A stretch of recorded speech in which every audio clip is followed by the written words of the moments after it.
चैत्र नवरात्रि न केवल एक धार्मिक पर्व है, बल्कि एक आध्यात्मिक पर्व भी है। यह सकारात्मकता और आत्म शुद्धि का पर्व है। इन 9 दिनों में जो भी भक्त पूरे श्रद्धा विश्वास के साथ माँ की आराधना पूजा भक्ति करते हैं, उनके जीवन में सुख समृद्धि आती है। इन 9 दिनों के दौरान यदि कुछ विशेष उपाय किए जाएं, तो जीवन में सुख समृद्धि सफलता और मानसिक शांति प्राप्त की जा सकती है। तो आज की वीडियो में हम जानेंगे वो ऐसे कुछ सरल उपाय जो आपके जीवन में सकारात्मक परिवर्तन ला सकते हैं। इनमें सबसे पहला है ब्रह्म मुहूर्त में उठना। नवरात्रि में सुबह जल्दी उठें और ध्यान करें। आध्यात्म में ब्रह्म मुहूर्त को देवताओं का समय कहा गया है। ब्रह्म मुहूर्त यानी कि सुबह 4 बजे से 6 बजे तक उठने से शरीर और मन ऊर्जावान बना रहता है। इस समय ध्यान प्राणायाम और योग करने से मानसिक और सकारात्मक शक्ति मिलती है। ध्यान करने से आप परमात्मा से जुड़ते हो, आप उस परमात्मा की कृपा को फील कर पाते हो। ध्यान आपको मानसिक और आध्यात्मिक उन्नति प्रदान करता है। घर की साफ सफाई और शुद्धि करें। स्वच्छता में ही स्वस्थ मन तन के साथ साथ देवी देवताओं का भी निवास होता है। इसलिए नवरात्रि में घर को स्वच्छ और पवित्र अवश्य रखें। घर में अच्छे से साफ सफाई रखें, जिससे सकारात्मक ऊर्जा का संचार हो।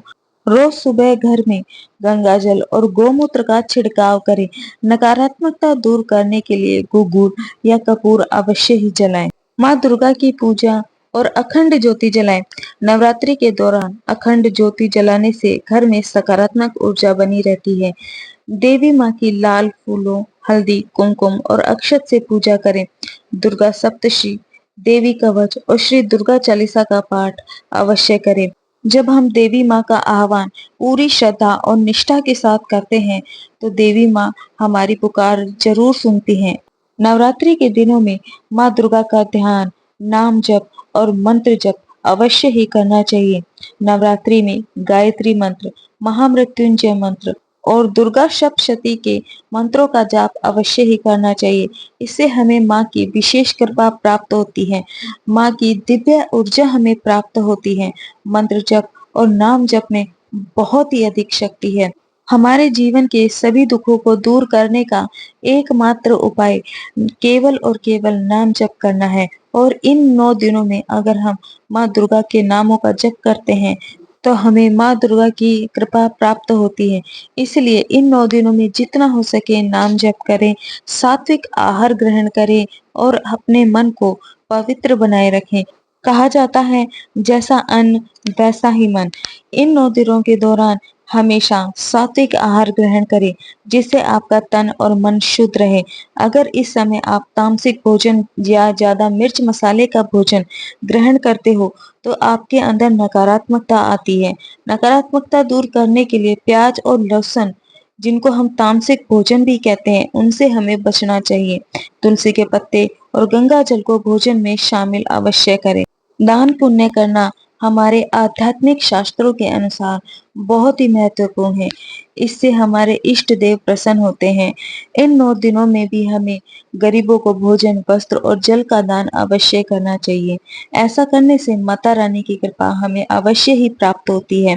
कथा में भी कहा गया है कि इन 9 दिनों में जो भी दान दिया जाता है, उसका हमें करोड़ों गुना मिलता है। इस दौरान 9 अनाजों का दान करना भी शुभ माना जाता है। इसलिए जितना हो सके इन 9 दिनों में हमें दान और जरूरतमंदों की सेवा अवश्य ही करनी चाहिए। वास्तु शास्त्र का हमारे जीवन पर बहुत अधिक गहरा प्रभाव पड़ता है। इसलिए इन 9 दिनों में अपने घर को वास्तु शास्त्र के अनुसार व्यवस्थित करने का प्रयास करें। इन 9 दिनों में घर के मुख्य द्वार पर स्वास्तिक शुभ लाभ और माँ लक्ष्मी के चरण चिन्ह अवश्य बनाएं। घर में तुलसी का पौधा उत्तर पूर्व दिशा में लगाएं। इससे वास्तु दोष दूर होते हैं। रसोई घर को साफ रखें और जल का स्थान उत्तर पूर्व में रखें। ऐसा करने से हमारे जीवन में सुख और समृद्धि का वास होता है। सकारात्मक संकल्प ले और बुरी आदतों को छोड़े। नवरात्रि आत्म परिवर्तन का सबसे अच्छा समय होता है। इस दौरान क्रोध अहंकार, लालच, नकारात्मक सोच और बुरी आदतों को छोड़ने का संकल्प लें। मन को शांत रखने के लिए हर रोज 10 मिनट तक ध्यान और आत्मचिंतन करें। इस प्रकार इन 9 दिनों में आप इन उपायों को अपनाकर अपने जीवन में सकारात्मक बदलाव ला सकते हैं, माँ की कृपा को प्राप्त कर सकते हो। तो ये 9 दिन आपके लिए बहुत ही महत्वपूर्ण है। इन 9 दिनों में अपने आप को बदलने का प्रयास करें। वीडियो अच्छी लगे तो वीडियो को लाइक करें, चैनल को भी आप सब्सक्राइब कर सकते हो। जय श्री राम, जय हनुमान जी।